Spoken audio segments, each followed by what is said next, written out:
O medo é daquelas emoções que todos nós sentimos, não é? É uma coisa super básica, universal, mas e se em vez de o vermos como o inimigo que temos de derrotar, pudéssemos antes compreendê-lo, geri-lo e, quem sabe, até usá-lo para nos tornarmos mais corajosos? Bem, vamos lá explorar isto. E olhem, esta citação do Albert Hubbard acerta em cheio, vai mesmo ao coração do problema. Muitas vezes, o grande problema não é o medo em si, mas sim o medo de ter medo. É quando o receio de falhar, ou de sentir ansiedade, ou de enfrentar o desconhecido nos paralisa e nos impede de viver a vida em pleno. Para começarmos a lidar com o medo, o primeiro passo é mesmo entendê-lo. E a verdade é que o medo não apareceu na nossa evolução para nos chatear. Muito pelo contrário, ele é um dos nossos mecanismos de sobrevivência mais antigos e mais importantes. É exatamente isso. A função principal do medo é a nossa preservação. Pensem lá, é a emoção que nos faz olhar para os dois lados antes de atravessar a estrada ou que nos faz pensar duas vezes antes de comer algo com um aspecto estranho. É, no fundo, um sistema de alarme biológico que nos mantém em segurança. Vamos tentar imaginar a vida dos nossos antepassados. Viver na natureza selvagem significava perigos a toda hora, predadores, comida venenosa, o risco de ficarmos sozinhos, longe do grupo. O medo era o que os mantinha alerta. Era o que lhes dizia para fugir ou para lutar. Sem ele, a nossa espécie, bem, provavelmente nem estaria aqui hoje. E quando esse alarme soa, o nosso corpo entra em ação quase sem pensarmos, com três respostas básicas. A primeira, lutar, para enfrentar o perigo. A segunda, fugir, para escapar. Ou a terceira, congelar, ficar imóvel na esperança de não sermos vistos. São reações automáticas gravadas no nosso ADN ao longo de milhares de anos. E é aqui que as coisas ficam realmente interessantes. O nosso cérebro continua a funcionar com esse software de sobrevivência super antigo, mas o mundo à nossa volta mudou de uma forma brutal. E isso cria um desfazamento, um conflito fundamental. E esta comparação, olhem, ela diz quase tudo. As ameaças dos nossos antepassados eram, na sua maioria, imediatas e físicas. Um tigre, fome. Hoje os nossos medos são muitas vezes abstratos, emocionais ou baseados em probabilidades muito baixas, como ter um acidente de avião. E, no entanto, o nosso corpo reage com a mesmíssima intensidade, seja perante um predador ou perante a ideia de ter de fazer uma apresentação em público. Então, o que é que podemos fazer? A boa notícia é que há estratégias que funcionam mesmo. A primeira parte do nosso kit de ferramentas foca-se nos passos mais básicos, mas talvez os mais importantes de todos: a consciência e a aceitação. O ponto crucial aqui é este: lutar contra o sentimento de medo não resulta. Tentar ignorá-lo ou reprimi-lo só o torna mais forte. É como tentar empurrar uma bola de praia para debaixo de água. Ela acaba sempre por vir ao de cima e com mais força. Por isso, o primeiro passo é naturalizá-lo. É aceitar que sentir medo é normal, é biológico e, acima de tudo, não é um sinal de fraqueza.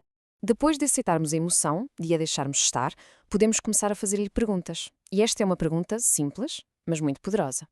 O que está a causar este medo? É um perigo real e imediato, como um carro vir na nossa direção? Ou é uma preocupação, uma projeção, uma memória do passado? Tantas vezes, o medo é completamente desproporcional à situação real. E só o facto de reconhecermos isso já ajuda a diminuir a sua força. E atenção, nisto não temos de estar sozinhos. Lidar com o medo torna-se muito mais fácil quando usamos o poder da ligação com outras pessoas e aprendemos a acalmar o nosso próprio sistema nervoso. E esta metáfora da sombra é perfeita para explicar o que acontece. Quando guardamos o medo só para nós, escondido, ele cresce, torna-se gigante e domina tudo. Mas quando nos aproximamos dele, quando lhe damos nome e falamos sobre ele, ele começa a encolher. Partilhar o que nos assusta com pessoas em quem confiamos tem um efeito quase mágico, libertador. Dá-nos alívio, mostra-nos outras perspectivas que não tínhamos visto e só o facto de ouvirmos palavras de encorajamento já pode ser o combustível de que precisávamos para nos sentirmos mais fortes. E é importante lembrar-nos disto. O medo não é só uma coisa da cabeça, sente-se no corpo todo. O coração acelera, os músculos ficam tensos.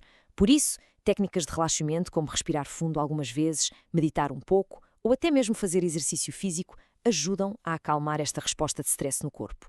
E claro, ao acalmar o corpo, a mente também acalma e a intensidade do medo diminui. Ok, vamos agora para a estratégia mais ativa e talvez a mais transformadora de todas.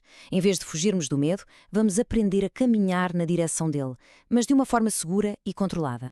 Esta ideia pode parecer estranha à primeira vista, mas é absolutamente crucial. De cada vez que evitamos fazer algo por medo, o nosso cérebro recebe uma mensagem que é: vês, correu tudo bem porque evitaste.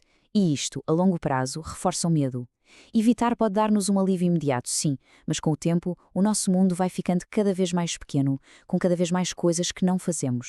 A solução, então, chama-se exposição gradual. A ideia não é mergulhar de cabeça no nosso maior medo. Nada disso. É dar pequenos passos. Se o medo é de cães, talvez o primeiro passo seja ver fotografias de cães, depois um vídeo, depois ver um cão ao longe, do outro lado da rua. E a cada pequeno passo, usamos as técnicas de relaxamento para gerir a ansiedade. E assim vamos construindo confiança e ensinando ao nosso cérebro que, afinal, ele consegue lidar com a situação.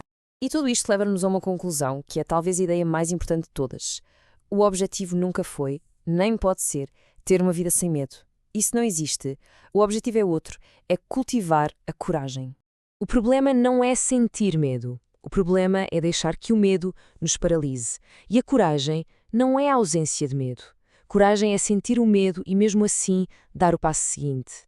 É a decisão de agir apesar do desconforto por algo que é importante para nós.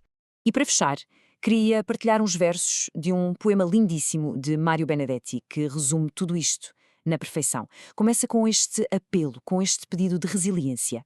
Mesmo quando tudo parece escuro, quando o medo parece estar a ganhar, o poema lembra-nos daquela força interior que está sempre lá, à espera. No fundo, é um poderoso apelo à ação. É sobre aceitar o desafio de viver a vida em pleno, não para eliminar o medo, mas apesar dele. É sobre abrir as asas, tentar outra vez e celebrar a vida. E assim, esta reflexão termina com uma pergunta. Uma pergunta que fica para cada um de nós. Não precisa de ser uma coisa gigante. Pode ser um passo minúsculo. Mas que medo vamos enfrentar hoje para que o nosso mundo se torne um bocadinho maior?